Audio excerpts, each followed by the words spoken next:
এশিয়ার বৃহত্তম অক্ষরধাম মন্দির।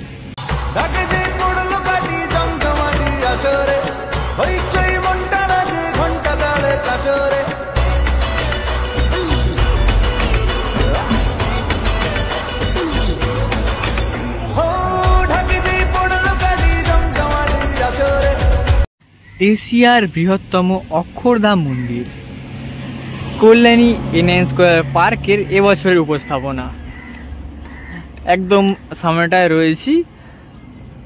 আর গত বছরে কিন্তু এখানেই যে 4 ধাম আমরা বলে থাকি সেটা হয়েছিল টোটাল এই মাঠটা জুড়ে।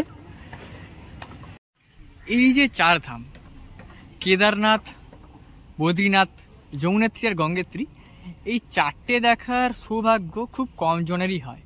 আর এই 4টেকেই একসাথে দেখার যে সুযোগ করে দিয়েছিল গতবার কল্যাণী এনএন স্কোয়ার, তাদেরই মাঠে রয়েছি। আর এবছরে যেমন তোমাদের বললাম দিল্লির অক্ষরধাম মন্দির হতে চলেছে তাদের এবছরের ভাবনা। তো এই হলো কিন্তু অক্ষরধাম মন্দির। একদম সামনে থেকে কিছুটা এরকম লাগছে। একদম যে ওপরে যে চূড়াটা ওটা কিন্তু প্রায় কমপ্লিটই বলা চলে। আর এই জায়গাগুলোতে একদম বাসের ছড়াছড়ি।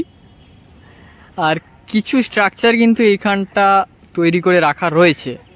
এই অংশটাতে এরকম স্ট্রাকচারগুলো রয়েছে, খুব সম্ভবত এগুলো পিলার আর এরকম কিছু রয়েছে। আর এই যে স্ট্রাকচারটা এটা খুব সম্ভবত ওপরের দিকে ইনস্টল করা হবে। রয়েছি একদম ভেতরের অংশটা, একদম জোর কদমে কাজ চলছে। আর এইখানে কিন্তু বেশ কিছু রিং আকৃতির স্ট্রাকচার রয়েছে।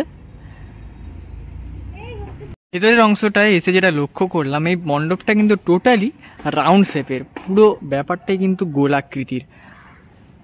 আর ওপরের অংশটাতে কিন্তু দুটো রিং শেপের স্ট্রাকচার দেখতে পাচ্ছি।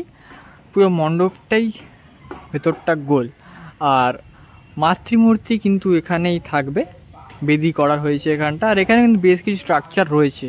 পুজো পুজো আসছে বলে বোবা ঢাকে চাদুর কাঠি, পুজো পুজো আসছে বলে কুমোর টুলি গঙ্গা মাটি, কুমড়া মুখ পাড়ার দোকান সাজছে আবার নতুন সাজে, কিছুতেই মন বসে না পড়ছে ভাটা সকল কাজে, হোক পুজোর গান তার তালে তালে প্রাণ পড়ছে আঞ্চানা হলো।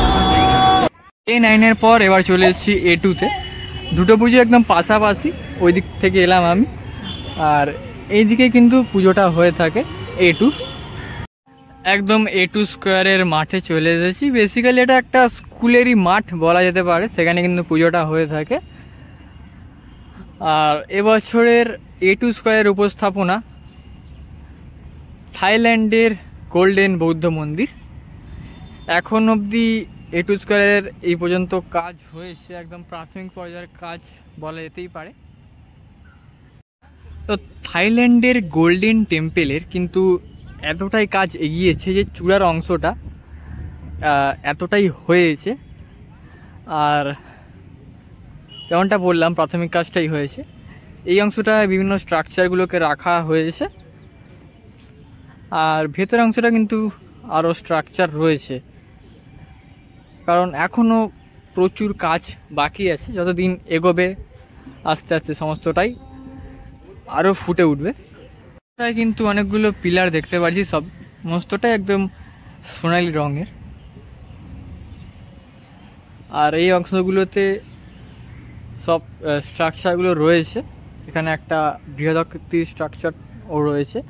আর মাকে কিন্তু ঠিক এইখানটাতে রাখা হবে, একদম বেদি হয়ে গিয়েছে।